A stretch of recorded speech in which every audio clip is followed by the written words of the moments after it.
Okay, hi, and welcome to another online edition of Quantum Source, or as we call it in the lockdown age, Quarantine Source. You gotta love it. My name's Dr. Adam Booth, and I'm going to be your host for the next 20 minutes or so, in which we'll be delving into some research into the deep and dark world of crime fiction. Now, I don't know what you've been up to during the lockdown, but I wouldn't be surprised if you've been checking out Netflix, checking out the latest movies, and probably a lot of what you've been watching is crime fiction. And certainly if you look at the top 100 films listed by Empire Film magazine, then a good proportion of those are crime films. So what is it? Why have we got this obsession with crime? Is it that we like seeing people have bad things done to them? Are we really that sick? Or are we actually more virtuous than that? Do we actually like seeing the bad guy get his comeuppance in the end? Well, these are questions that really drive today's guest researcher, who is Dr Christiana Gregoriou, who is an associate professor in the School of English at the University of Leeds. She studies English language and how that comes across within crime fiction and an audience's engagement with that. So in the next few minutes, we're going to be giving her a bell and hearing her take on some of those questions. However, first, get yourself a glass of something. Quantum Source's philosophy was always that research is best served with something refreshing, and for my recommended source today, I'm drawing on that Empire film list, and I'm inspired by apparently, according to Empire, the best film ever, which is The Godfather. So I'm getting Sicilian, and I'm going to be having a limoncello during this. Get yourself something nice. Imagine that you're sat in sunny Sicily with your mama making the best meatballs. And salute. We'll give Christiana a call now. Cheers. And hello, Christiana. How are you? I'm good, thanks. Considering, how are you? Yeah, exactly the same. Very good, all things considered. However, a lot better for this. So, what have you got? What's your recommended source for this talk? Well, I'm from Cyprus, so I'm recommending Zivania, which is a very highly alcoholic Cypriot drink, not unlike Ouzo, if any of you have tried this before. It's drunk with water, or you can have it with soda or lemonade. It's quite refreshing for the summer months. All right. We're educating people already, so cheers to that. Cheers. Okay, so we're thinking about crime and an audience's relationship with crime. Can you give us the lowdown on that? Yes, absolutely. What I plan on doing in today's talk is essentially explore the ways in which a particular filmmaker engages audiences through the use of metafictional techniques, and I'll turn to define what I mean by metafiction shortly. So what I'll do is I will analyze a film's remaking and the ways in which such metafictional techniques force the audience to question their so-called enjoyment of filmic violence. So perhaps I won't be answering your question, but I'll give you examples of works of art which the filmmaker specifically designed to ask those questions as well. All right, cool. Sounds good. If I could get you to share your screen then. Okay, perfect. So the films I'm going to be talking about today were both made by Michael Haneke. The original dates to 1997. Oops. Oh, there we go. And it was a German language Austrian film called Funny Games. And essentially what Haneke did is he remade the film 10 years later for our American audience. This is a film called Funny Games US. You can see the image here on the left and right, respectively.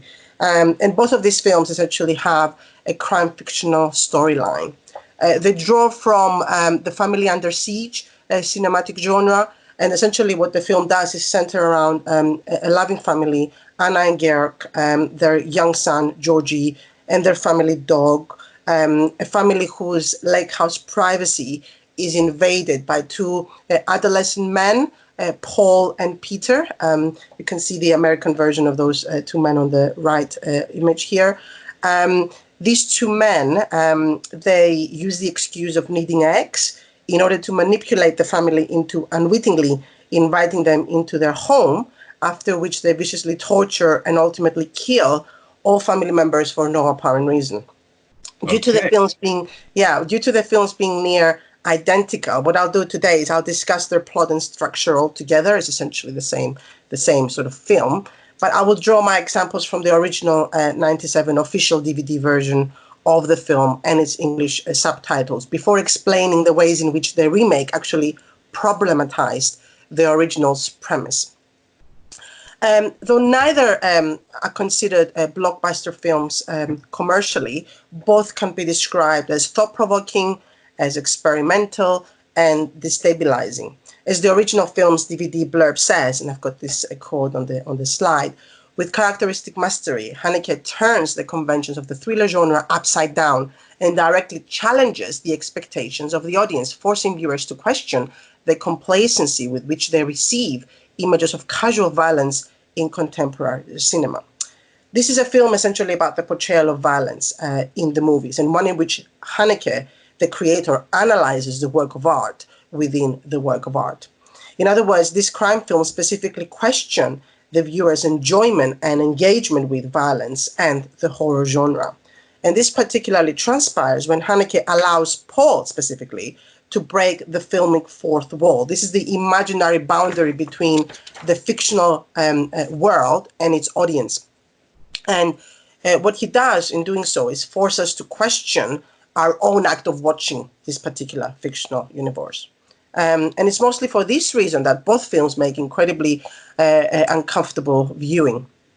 And what I will next try and do is analyze Funny Games' exact fourth wall violations. Metafictionalities. These are allusions to the artificiality of the work that here take the form of direct audience address. We get textual as well as real-life referentiality. We get plays within the play, and we get play about a play, not to mention play about this specific play. So these are kinds of fourth wall violations that both films feature. Mm-hmm. To start, the violation of the boundary between the fictional world and its real-life audience takes place when Paul suddenly turns to the camera and acknowledges the filmic audience. In the 97 original film, Paul, on the top left here on the image, he first does so by looking at and winking at the camera. He winks at us. The US version's Paul, in the image immediately below, smiles at the camera instead. This is something that some audiences might miss, by the way. It's very subtle. Mm. When Paul subsequently grins at and even ultimately directly speaks to film viewers, what Haneke is doing is invite us to become killer accomplices, only to also later chastise us for doing so. Paul interacting with the filmic audience directly forces us to uncomfortably engage with the violence we're no longer merely just watching, but now somewhat participating in, questioning to ourselves why we're doing so, and what is our role in relation to the unfolding criminal action. The metafilmic element is also evident in what Paul later says when speaking directly to the film audience. He asks the family characters, for example, whether they want to bet on being alive by morning, before turning to us, the filmic audience, asking us what we think of that bet, whether we think the characters have a chance, and whether we, the viewers, are on the victim's side. This is incredibly uncomfortable. When the young boy, Georgie, manages to get to his uncle's house next door, he gets hold of a rifle. Paul gets hold of him and strangely instructs him to shoot him. And the boy does so, but finds it empty. And Paul then looks at Georgie in a very close-up shot from the boy's perspective, which essentially means that Paul is looking at us, the audience again, shrugs and says, poof. After Georg asks the men to stop torturing them, Paul again turns to the camera, to us viewers, asking us to respond to the question of whether that is indeed enough, before asking us to confirm that we actually want plot development. Those are the actual words he uses. Metafictionally then, Paul addresses and highlights viewer expectations by direct address to his audience, and he asks us to take a position in relation to the so-called bet, to consider whether we feel there was enough violence and plausible plot development. Have a look at the images here on the right, and whether that plot development was satisfactory enough. And he actually even provides us with sound effects by saying, for example, poof, in that scene I previously said. Metafictional also are the killer lines that refer to the audience reaction and are therefore about the audience, despite not being directed to the audience. When Anna asks why they're not killed sooner, Peter refers to the importance of entertainment value and the killer's own fun, the implication being that this is something that audience entertainment depends on also. Similarly, after recapturing Anna, who went looking for help, Paul re-enters the family living room, telling Georg it's playtime again. Interestingly, he does so in English in the German language film. And after that, he talks about having given them a chance, the need to put on a good show for the audience, and showing this audience what it is that they can do. So again, very interesting metafictionalities there. Finally, when Georg urges Anna not to cooperate with the killers, Paul objects with, "We're not up to feature film length yet." And this is the image on the bottom left-hand side here on the screen, suggesting that they came to recapture Anna so that they could generate drama long enough for a feature film length. So they raise awareness as to the nature of the horror filmic genre. They discuss audience expectations. They invite reactions, again, making the film metafictional in terms of both text and real-life referentiality this time, i.e. the text weirdly refers to itself, and it weirdly refers to itself as a text when talking to its audience about the text. So genre awareness and media in general are therefore portrayed here as a mere performance for the viewer's pleasure. And what the film is indirectly proposing is that the characters suffer because we, the audience, want them to suffer. And viewers are implicated, complicit to this violence. We're as much criminals as the criminals we're watching killing in the film, in other words. So as horror film observers, we commit crimes when being entertained by merely watching them being committed, if in a fictional context. Carrying on discussing the mystery genre tropes, the film's young men elsewhere argue over the reality of what they see in movies. We get an interesting metafictional play about a play, a different play, on the top left-hand side image here, where the characters of Paul and Peter strike a conversation about a fictional movie character, Kelvin, of an entirely different fictional universe, who is stuck between a fiction and a reality universe. The metafiction of both the films and the Kelvin film that they're talking about being blended, much like the film raises questions of the link between reality and fiction. Paul proposes in this conversation with Peter, quote, "The fiction is real, you see it in the film, so it's as real as the reality you see," unquote. So again, interesting correlations between film and reality there.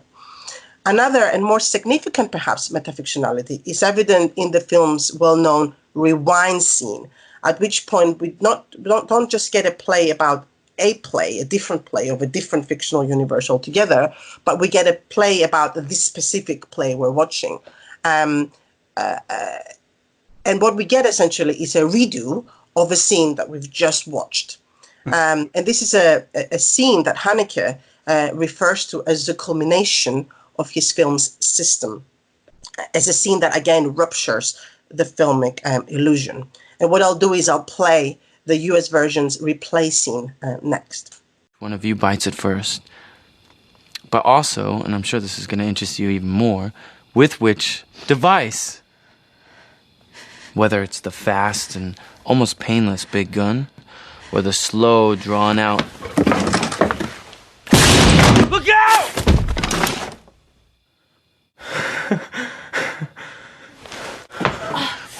Where's the remote control? Where's the f***ing remote control?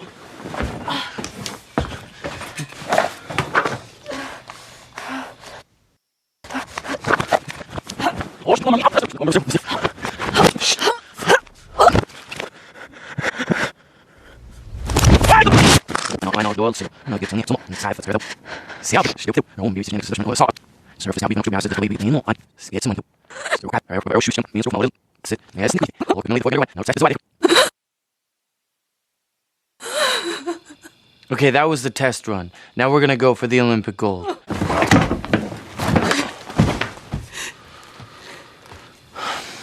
You shouldn't have done that, Anne. You're not allowed to break the rules. I'm sorry. Say goodbye to Georgie.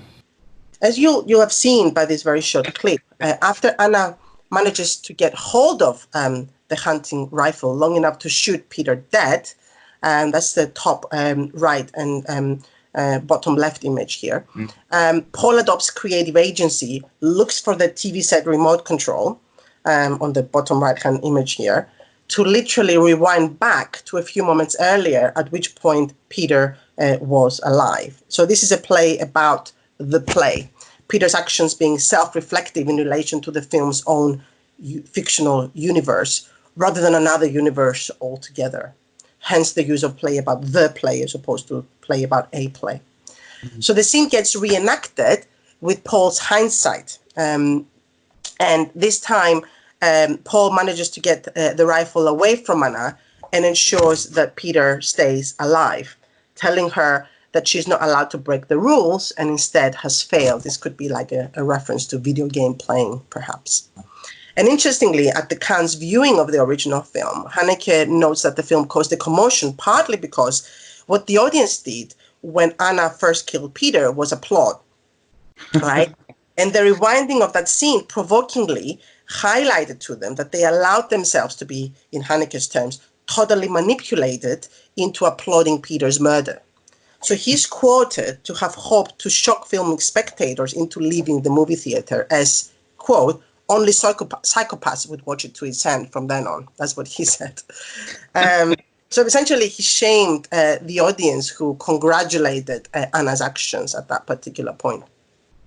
So Anna's shooting of Peter, you can argue, is completely acceptable given the circumstances that she finds herself in, despite being life-taking. But Haneke's intention with this rewind play about the play scene, or replay about the play, if you like, scene of his, was to raise awareness to this being the sort of action that viewers would or should ordinarily disapprove of, right? So he's basically shaming us into telling ourselves, what have you just done? You've just applauded murder. Shame on you. So I think it's an interesting technique that he's manipulated there. Now, obviously, this was a film that was remade, and what I want to do in the next part of the talk is address the remaking of this film. As Price says, Funny Games, and I've got this quote on the slide, no matter which version one sees, is itself about the remake. It's about the recurrence of torture with only slight variation, as if variation were a meaningful distinction in the arbitrary logic that someone else's pain makes possible. So one could argue that remaking the film is itself about violence recurrence in the media. So he redid the film much like we redo violence every time we watch yet another crime film. Mm-hmm. But again, one could still ask why the same director felt the need to remake his film for an American audience 10 years later. And Haneke's own explanation for this transcultural adaptation comes down to the Austrian wanting to engage with an English-speaking and specifically American audience all along. Note, for example, the English title of the German language original Austrian film, right? And also the original film's house interior having been modeled against American architecture. In actuality, the director only first filmed in Austria because of practical reasons. The original film was also commenting, and I've got this on the slide, predominantly on violence in American cinema, but because it was German, it always stayed in the art houses and so didn't reach the public that it needed to have. So there's a nod here to the English-speaking audience being unused to negotiating subtitles, which is why these sorts of films, you know, German language Austrian films, an American would only watch in an art house type of cinema. So because the film was commenting predominantly on this kind of violence, it didn't reach the audience that it needed to have. And what Haneke ultimately did was preach to the converted with the original, as it were, and converted that did not appreciate being this abrasively preached to. Perhaps the original was aggressively didactic, given the audience that it ended up having in America. So what Haneke wanted to do with the Americanized version was opt for an English-speaking audience who would be susceptible to his message. And that's why essentially he ultimately came to remake the film. So it was only when he found himself able to that he filmed the 2007 film in English as intended all along, hence the remake being a near shot-by-shot replica of the original Austrian version. The newer film was Americanized, and therefore its provocativeness became more directly relatable to America's treatment and consumerism of violence than the original. Besides, the original was a horror about horrors, but the remake of the film was additionally a movie in America about America and in Hollywood about Hollywood. As Coelho argues, by remaking this film, its purpose and context also changed, though. The remake came to be marketed as a thriller with an eye to attracting a mainstream audience. And ironically, Coelho mentions questions whether by Americanizing the film and choosing well-known actors to commercialize it with, Haneke inadvertently came to add his 2007 film to those overly popular horror ones consumed for their violence, despite this being precisely the sorts of films that he meant to appraise with his 97 version all along. Johnston asks, for example, whether Haneke found himself exploiting the very structures he had set out to critique to begin with.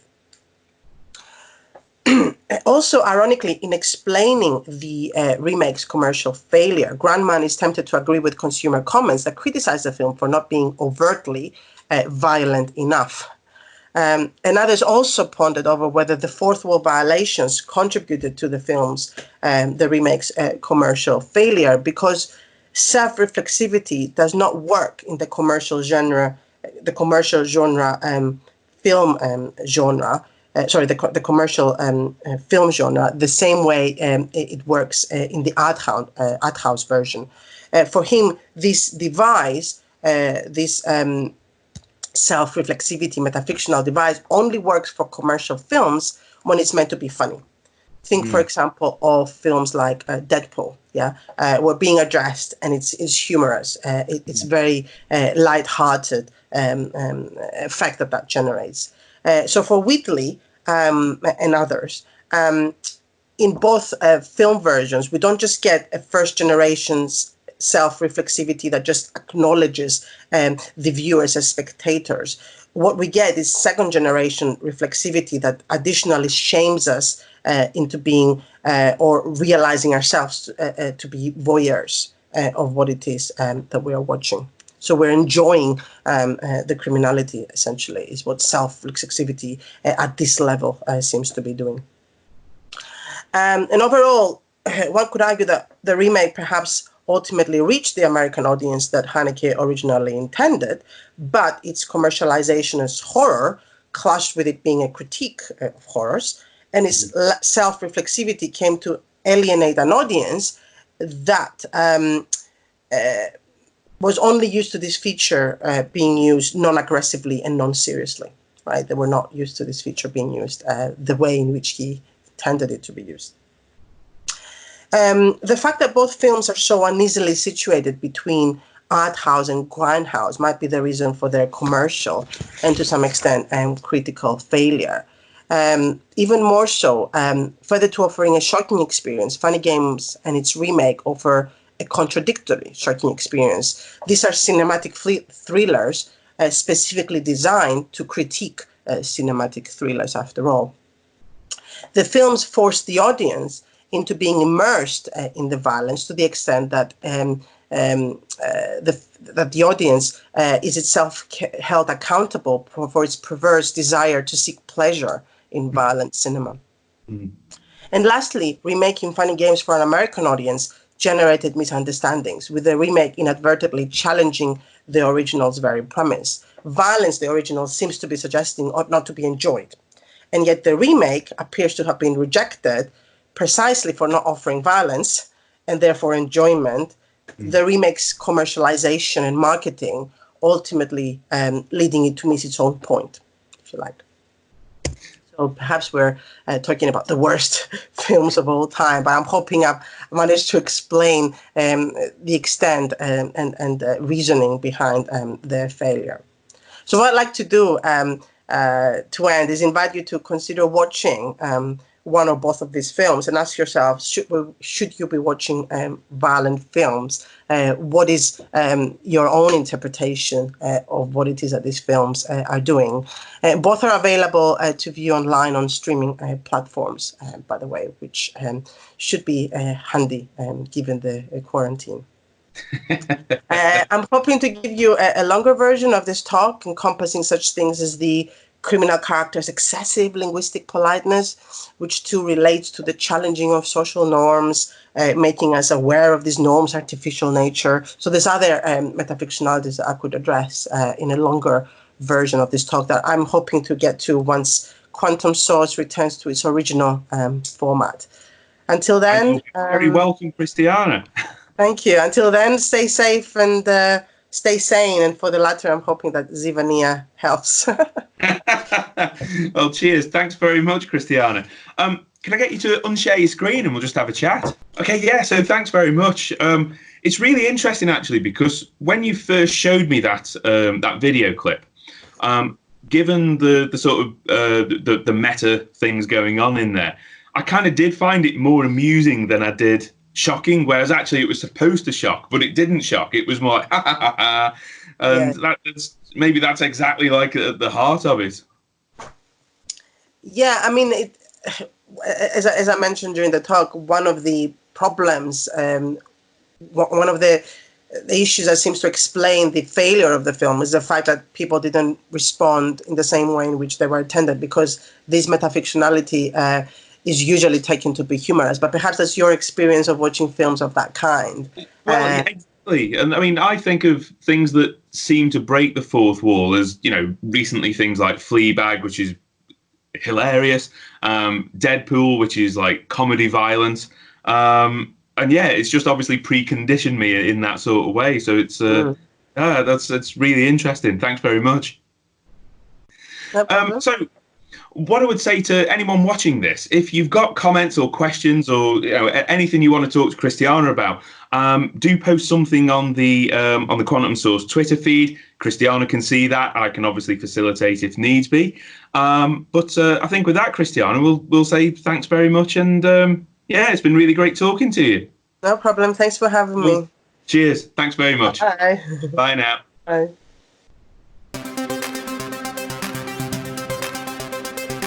Okay, so there you go. If you're one of those individuals who enjoys the crime films on Empire's List, then you might want to have a word with yourself at some point. But no, I know as a Quantum Source audience member that you voted for Singing in the Rain, you voted for The Lion King or Toy Story. You're all sound individuals. We're all good.